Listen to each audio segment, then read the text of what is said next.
Some Jacksonville Jaguars questions first before we get to AEW.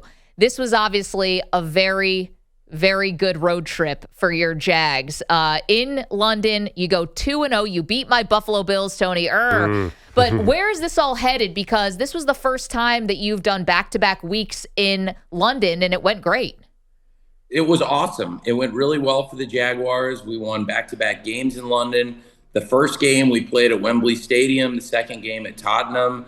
The Jags have a great history playing in London. It always works out well, but we were able to do it where the city of Jacksonville still kept almost the whole home schedule.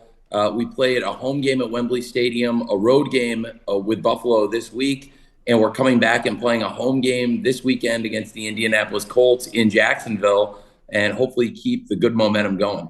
You know, last year it seemed like the team bonds in London or something. It just, everything felt right after that trip last year. Same thing going to happen this year. I think they were maybe a little bit of a slower start than you might have expected.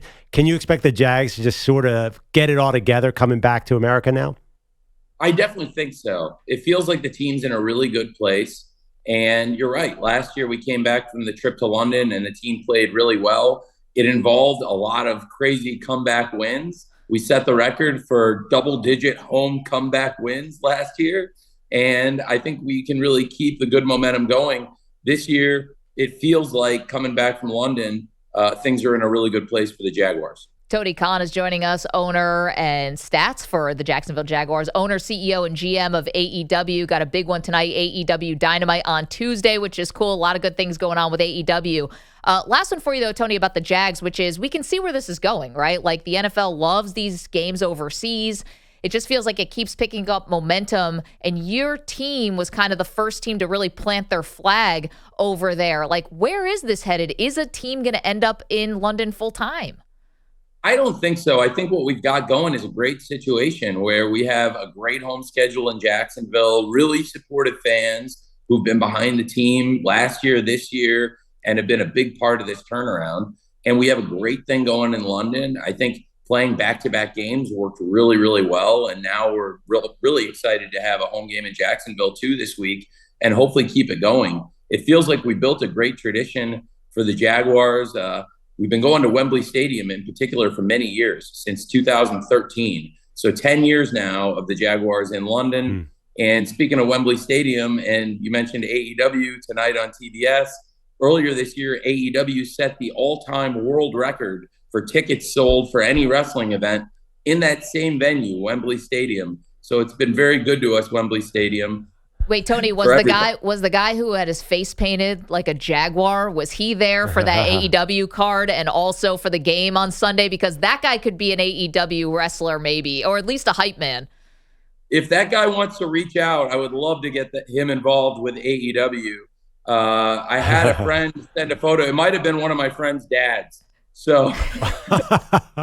Yes, we will try to help you, Tony. We'll use the power of the microphone to try to find that Jags fan. Okay, we were super excited. I was, because I'm a big wrestling fan. And when Adam Copeland signed the deal with AEW, he's massive. He's been someone who's been in my life as a wrestler almost my whole life. How did this go down behind the scenes? Well, not long after AEW Grand Slam up there in New York, we had Adam Copeland reach out. He was out of contract. He is one of the most popular and, frankly, one of the most successful wrestlers of all time. To have Adam Copeland come here to AEW, it's a huge deal for us. And tonight on TBS, he makes his debut. He's only wrestled in one place, WWE, for decades. And tonight's the first time he's ever wrestled on TV anywhere else. And it's on TBS tonight, 8 p.m. Eastern, 7 p.m. Central. Usually AEW's on Wednesdays, but tonight is a special Title Tuesday. And like you said, the debut of the rated R superstar, Adam Copeland, one of the greatest wrestlers of my lifetime, coming to AEW. And it's just a stacked show from top to bottom. We're commercial free for at least the first 30 minutes. I may even go a bit longer than that without a commercial. And on top of that, we got a big overrun. So we're going past the 10 o'clock hour tonight. It's going to be such a great show on TBS tonight.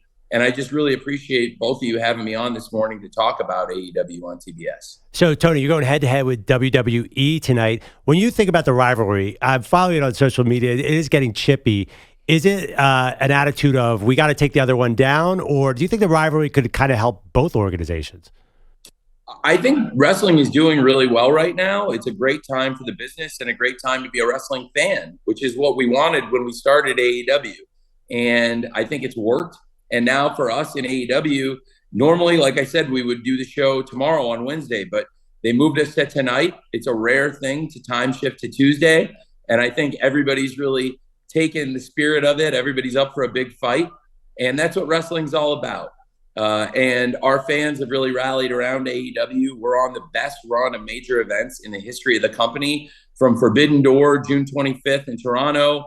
We did All In London, All Out Chicago, and just came off Wrestle Dream in Seattle. These are all classic shows, and we're going to keep it going tonight in Kansas City for AEW Dynamite Title Tuesday tonight on TBS. And Tony Khan is joining us here. We just got a minute or two left, Tony, and thanks for waking up early. Although I think you're kind of up like 24 hours a day because you're in multiple time zones in multiple cities.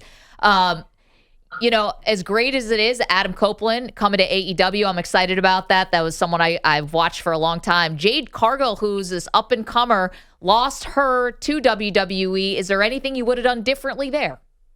I think we did everything we had to do. We made a great offer to Jade. I completely understand she had another strong offer, and there's no ill will. Jade's a great wrestler, and wishing her the best and very excited for her, everything she does in the future. And frankly, she's also always welcome back here in AEW. I think Jade's great. Tony, I hear it's your birthday, by the way. One of my best friends, Todd Fritz of the Dan Patrick Show, is 1010. It's also Brett Favre and Dale Earnhardt Jr. It is a day for famous birthdays. Is there anyone I'm missing? That's a pretty good threesome there. That's a great threesome. Kevin Clark formerly of The Ringer and the Wall Street Journal. 1010, not not Brett Favre. Brett Favre. Yeah, I think that's absolutely. Brett Favre, childhood hero. What's the best birthday gift you've ever gotten? Wow, what a great question. Honestly, when the network told me I could go 30 minutes commercial free at start the show tonight, that was pretty good. We were just talking about who's the best salesman in sports. We settled on Deion Sanders. I think it might be Tony Khan. Tony, enjoy your birthday. Thank you for getting up early with us. Although, again, I think you're up all the time. AEW Dynamite, a special Tuesday edition, starts at 8 o'clock. Thank you, Meg. Bye, Andrew.